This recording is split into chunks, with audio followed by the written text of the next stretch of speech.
Hi everyone, hope you're doing well. Today we're gonna talk about filter, but not your usual filter. We're gonna see 3 devices that are based on Filterbank. So what is Filterbank and why is it interesting? So basically you will have your audio going into your Filterbank, and basically imagine as an EQ with an audio bandwidth from 20 Hz to 20 kHz, classic EQ. But now imagine like you split this into, for example, 30 different bands, and each band it's a certain frequency, and then you can control the amplitude of this frequency. So some certain frequency you can boost them or reduce them. You can see it as a kind of a graphic EQ where you have one fader for each frequency. And Filterbank are very interesting because all of these different bands you can basically modulate them. So with sequencer, LFO, and all the devices we're gonna see, they are based on that, this filter band that you're gonna modulate. And it's very great to add movement, subtle variation, or even rhythmical variation to your sound. But yeah, let me show you some examples inside Ableton. So for example, you have this sound, and we're gonna apply this.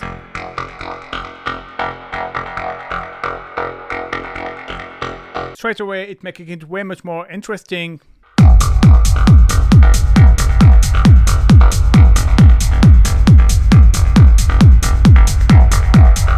So it can also work on bass to add this movement in your bass line. So I have this bass line sound. All right, and now I'll add.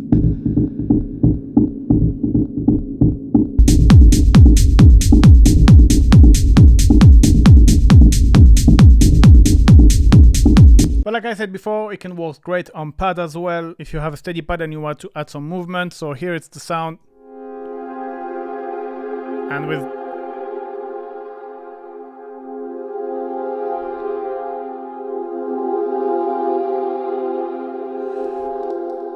so that's the idea for today. So you can see I show you this Slink Filter. We're gonna show 2 other filters later on, but let's dig into the first one. Let me reset everything. So this one is not free. It's available in the Ableton website, and I think it's cost €60, but you also have an LFO and a MIDI sequencer. And so the idea is take this idea of Filterbank, the idea of movement of each of these bands, but the thing is like the movement is inspired by the movement of water.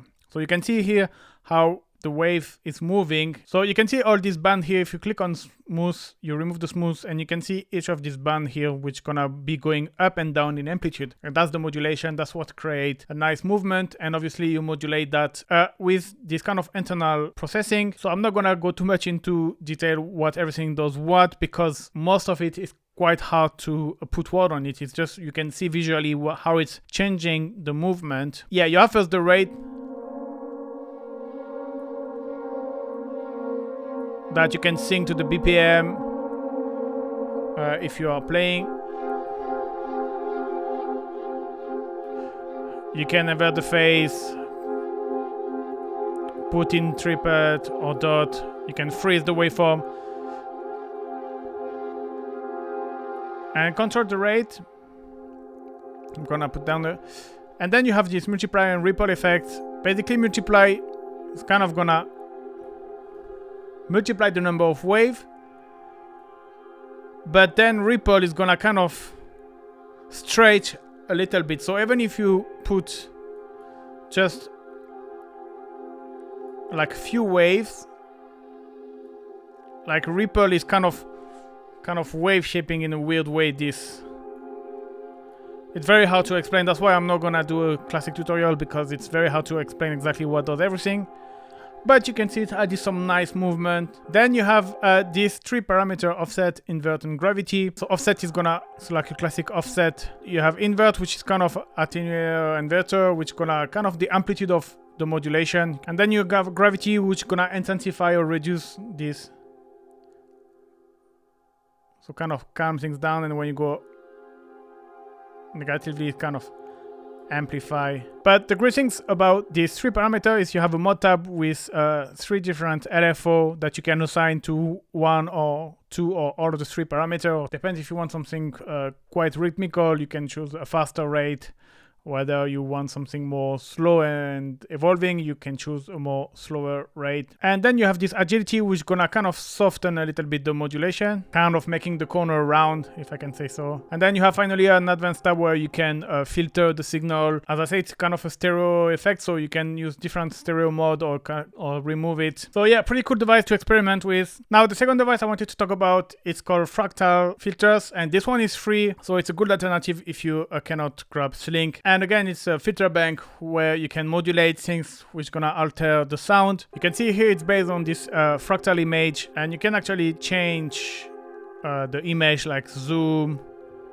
kind of like modify it in a certain way, and it's gonna alter your sound. And you can see here, depending on the image, you have here like kind of the spectrum representation of how it affects the sound. So imagine here you have your low frequency and then all the spectrum and your higher frequency here, and you have this X axis, but you have as well the Y axis here. Here again, things start to get really interesting when you start to modulate parameter. And yeah, I've used it here on the chord, on this chord,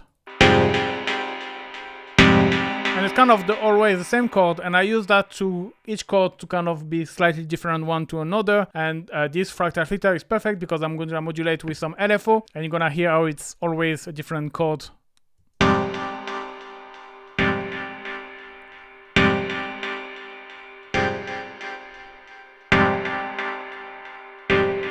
Or I have this other example here.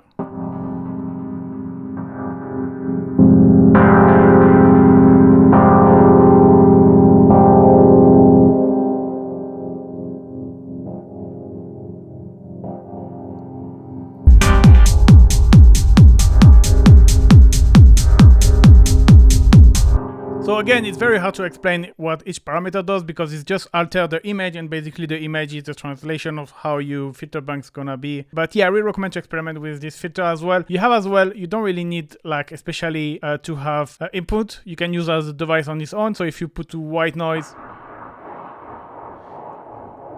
now you will have you white noise. I've used it here. Again, it's modulating LFO are modulating each parameter. And last device is actually a rack I made, which is kind of inspired by this idea of Filterbank. The principle is pretty easy, so I will have my dry chain here. And then I have 4 different other tracks with a band pass filter, 12 dB with a certain frequency, and the LFO with a certain rate. And each band has a different frequency, a different rate on the LFO. The resonance as well changed as well. And you can see it's as well panned differently. And this is gonna be mixed with the dry amount. And together,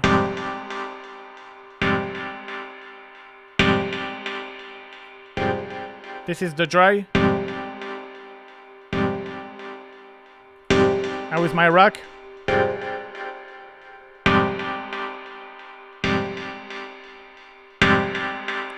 really great to add movement. So that was the rack I created during the live stream, but I just transformed it into a rack. I just basically mapped the volume of it wet chain into a macro, and this way you can control the wet amount. So here it's just dry.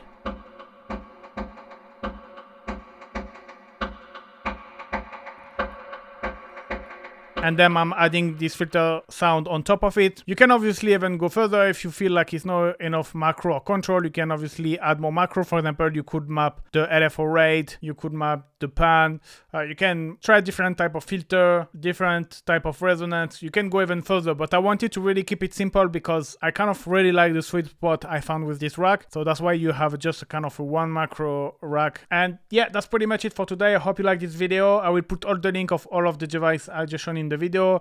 My rack will be available for free as well, link in the description. Thank you very much for watching and see you soon. Bye bye.